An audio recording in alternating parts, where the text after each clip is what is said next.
İran ABŞ-ın müharibə və sülhün vaxtını müəyyən etməsinə imkan verməyəcək. Bunu İran Xarici İşlər Nazirliyinin sözçüsü İsmail Bəqai həftəlik mətbuat konfransında deyib. O bildirib ki, İran üçün əsas meyar milli maraqlar və milli təhlükəsizlikdir. ABŞ-ın müharibəni idarə etdiyini düşünməsi anlaşılan deyil. İranı qısa müddətdə çökdürəcəklərini hesab edirdilər. Lakin bu baş vermədi.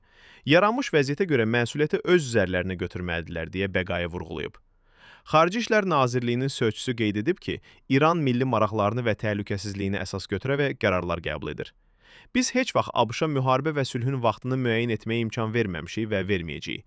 Milli maraqlarımız tələb etdikdə özümüzü müdafiə edəcəyik. Diplomatiyanın milli maraqlarımızın qorunmasına xidmət etdiyini düşündüyümüz zaman isə bu vasitədən istifadə edəcəyik deyə o əlavə edib.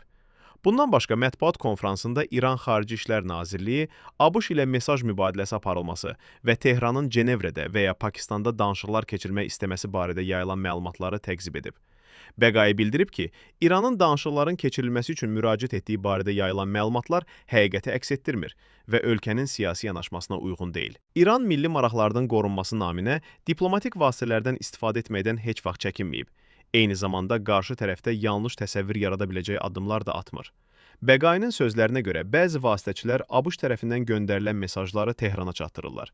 Bununla belə hazırda İran və ABŞ arasında heç bir birbaşa danışıqlar aparılmır.